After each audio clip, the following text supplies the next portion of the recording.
안녕하십니까. 여러분을 성경의 제2세계로 안내할 성김은 박사입니다. 아시죠? 여러분의 성경 제2세계 공부의 필수품 구독과 좋아요, 알람 설정까지. 그리고 마음이 내키시는 분들은 자발적인 수강회비 계좌를 알려드릴 테니까 후원을 부탁드립니다. 네, 제이스 클라 교수는 제가 그 영국에서 유학할 때 저보다 좀 몇 년 늦게 학교에 와서 공부를 열심히 하던 참 재밌는 학생이었는데 지금은 이제 미국의 그 커버넌트 대학교, 커버넌트 신학대학원의 구약 교수로 있습니다. 자, 제2문법 시리즈 내용을 간단하게 소개하겠습니다.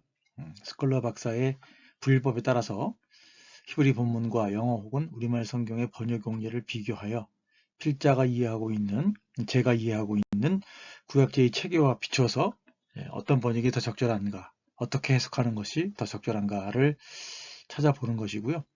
또 거기에 적절한 히브리 문법 내용도 간단하게 아마 첨가해서 소개할까 합니다. 사실 우리가 다루려고 하는 구약 제2문법 문장 구조는 아주 단순합니다. 그런데 이제 문제는 키페르 동사 자체와 또 거기 제2 과정 속에서 드러나는 혼란함을 해결할 필요성을, 그 절실함을 느끼고 있기 때문에 그 부분을 이제 여러분들과 함께 상기시켜 드리고 또 그 전하름의 그 잠정적인 해결책을 한번 찾아보려는 그런 목적을 가지고 있습니다. 그리고 이제 그 내용은 각각의 이 스클라가 분류한 항목을 뭐 양이 많은 거는 한 번에, 혹은 그렇지 않은 경우에는 한 항목을 한 번에, 혹은 여러 개 항목을 한 번에 해서 이렇게 순차적으로 살펴보려고 합니다. 네, 이 표는 제가 이 스칼라의 분류를 저 나름대로 한번 정리를 해본 표입니다. 자, 스칼라의 분류를 소개할게요. 네, 스칼라는 키페르 혹은 뭐 여러 가지 다양한 동사 변형 형태로 나타나게 되는데 거기와 전치사의 용례를 크게 5가지의 범주로 나눕니다. 첫 번째는 이제 동사와 R이라고 하는 전치사, 그리고 목적어. 그 다음에 두 번째는 동사와 직접 목적격 불변화사 플러스 성소. 세 번째는 키페르와 베아드 플러스 목적어, 사람인 경우. 그 다음에 이제 키페르와 베트, 전치사죠. 거기다가 이제 또 붙어 나오는 경우. 다섯 번째는 푸활형입니다. 그래서 쿠파르 플러스 라메드라고 하는 전치사가 붙어 있는 경우를 이제 어떻게 해석을 학자들이 해왔는가에 대한 이제 분류와 스클라 박사 자신의 이제 해석이 붙어 있는 내용이 이제 제가 말씀드린 이 분류표인데요. 제가 이제 그 분류표를 따라서 가면서 이제 저 나름대로의 코멘트를 붙여볼까 합니다. 이제 일본 항목의 경우에는 7개로 분할을, 더 세분화를 시켰어요. 그래서 일본의 경우는 이제 R이라는 전치사 플러스 목적어, 사물인 경우. 두 번째는 R이라는 전치사 플러스 목적어, 사람인 경우. 세 번째부터 7번째까지는 문장이 더 복잡해지죠. 그래서 R 플러스 목적어 플러스 민 플러스 목적어, 사람인 경우. R 플러스 목적어 플러스 민 플러스 목적어, 사물인 경우. R 플러스 목적어 R 플러스 목적어, 사람인 경우. R 플러스 목적어 플러스 배라는 전치사죠. 플러스 목적어, 이게 이제 도구격으로 주로 사용되고 있죠. 그 다음에 7번째는 R 플러스 목적어 배 플러스 목적어, 그래서 뭐 일반적으로는 도구격이라고 번역되죠. 그 다음에 플러스 R 플러스 목적어. 그래서 이제 7번째의 경우에는 영어 번역의 경우는 이제 for가 2개가 나옵니다. 그것도 한번 여러분들이 나중에 보시면 알게 될 테니까요. 그렇게 1번 항목은 7개로 세분화될 수 있고요. 네, 오늘은 세 번째 항목 중에 첫 번째 항목이죠. 기페르, 알, 목적어, 플러스, 민, 목적어. 그래서 뭐 일반적으로는 이제 제사장이 그의 죄를 위하여, 그를 위하여 속죄한 즉, 뭐 그렇게 번역이 되는데요. 이것도 이제 어떻게 우리가 해결책을 찾아보기 위해서 쭉 한번 살펴보도록 하겠습니다. 앞서 말씀드린 것처럼 알과 민이라고 하는 두 가지 전치사가 등장하는 경우입니다.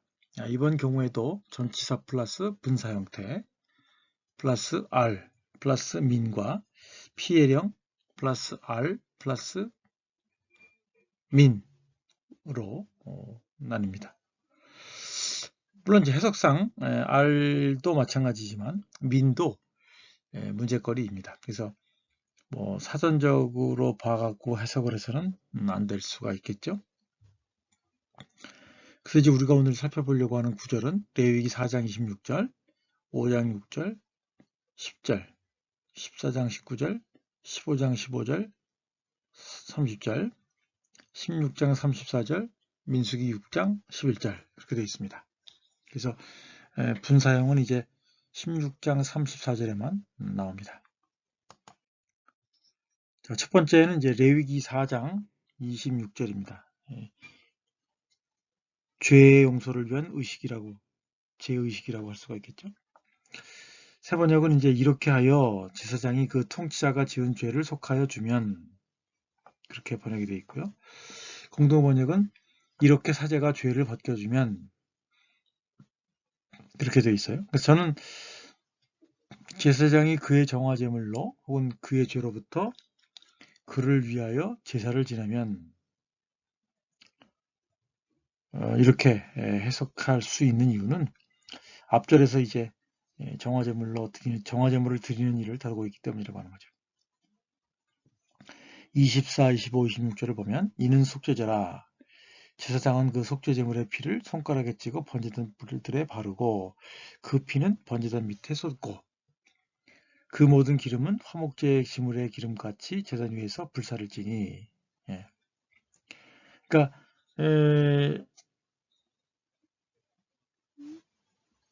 이와 같이 피를 사용하고 정화제물의 피를 사용하고 정화제물의 고기를 사용하는 모든 일들을 이제 총칭하는 것으로 볼 수가 있겠죠. 그리고 이제 제가 말씀드린 것처럼 그의 죄로 해석할 것이냐, 그의 정화제물로 해석할 것이냐의 논란의지가 있는데 저는 그의 죄보다는 그의 정화제물로 해석해야 된다고 생각을 합니다.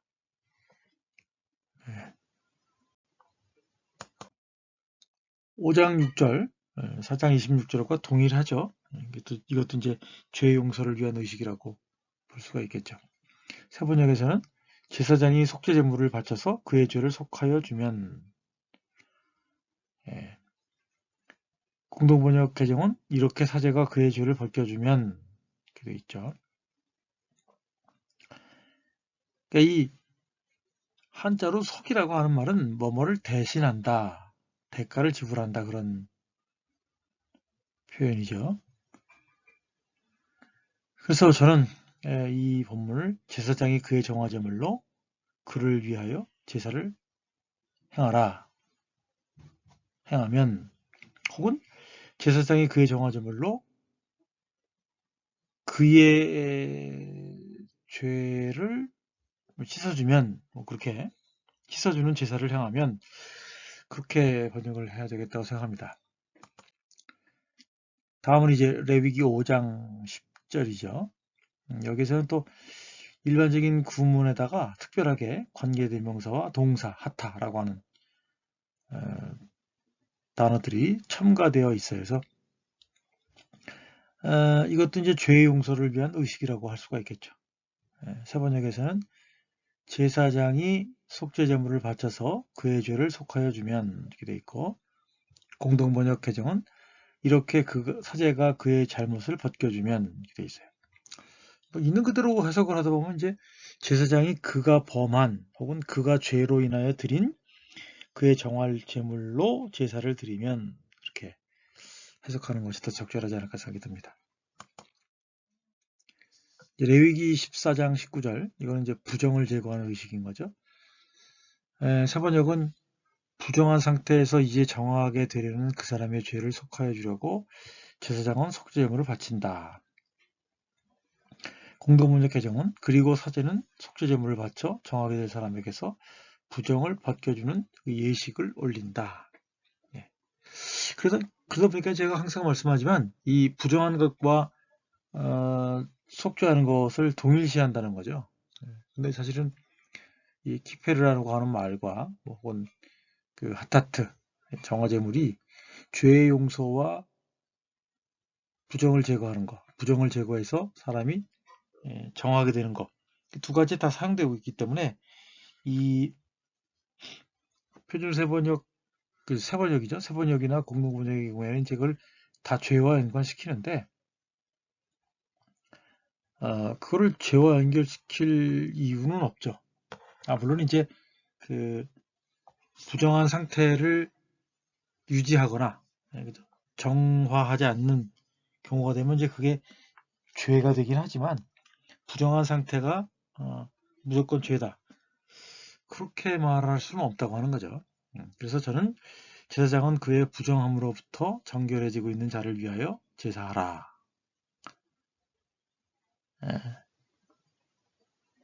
혹은 제사장은 그의 정화제물로 정결해지고 있는 자를 제의적으로 씻는 의식을 행하라. 그렇게 해석을 해야 될 것 같습니다. 이제 레위기 15장 15절, 남자의 유출로 인한 부정의 제거 의식이다 하는 거죠.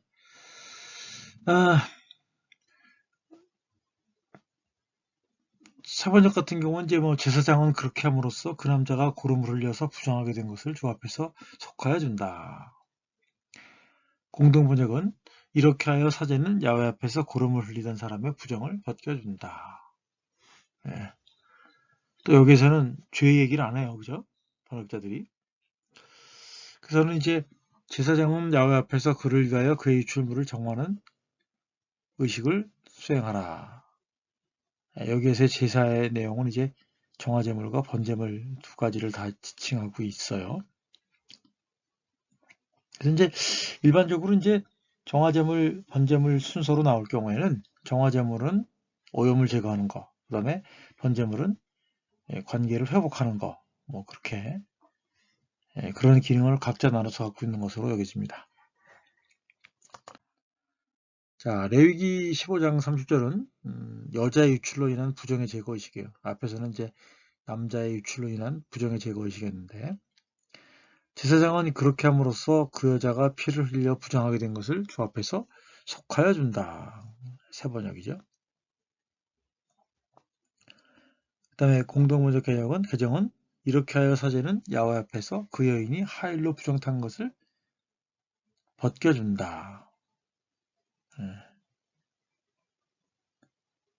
저는 이제 이거를 제사장은 야훼 앞에서 그녀를 위하여 그 여인의 부정함을 씻어주는 제사를 지낸다. 그렇게 번역을 합니다. 자, 이제 레위기 16장 34절이요. 매년의 절기로서의 욤키프르 제사를 의미하죠. 세 번역은 이스라엘 자손의 모든 죄를 속하려고 할 때, 공동번역 개정은 이스라엘 백성에게서 모든 잘못을 벗겨주는 이 예식을 거행해야 한다.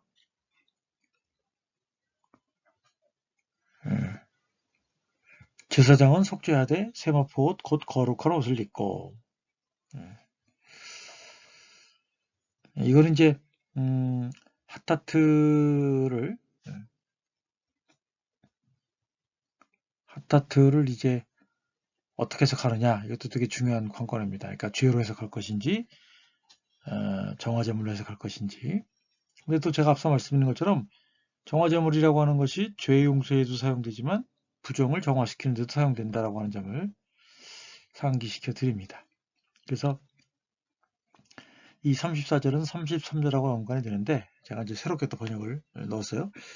지성소에 정화의식을 수행하여 표목과 제단에 정화의식을 수행하고 제사장들과 백성의 회중을 위하여 백성에게 정화의식을 수행하고와 관련지어서 모든 정화제물들로 이스라엘의 아들들을 위하여 제사하게 하려는 것이라는 거죠. 그래서 정화제물의 피로 표목 도구들을 정화하고 제사장을 포함한 모든 사람들을 정화하는 그 의식을 이제 지칭하는 거죠. 34절은. 그래서 제가 말씀드렸듯이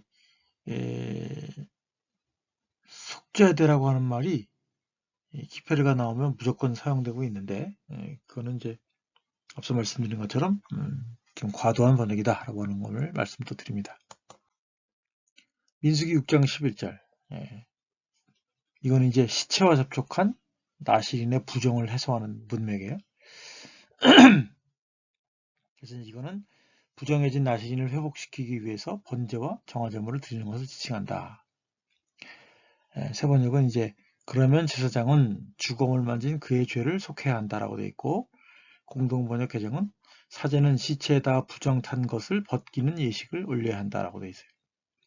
그러니까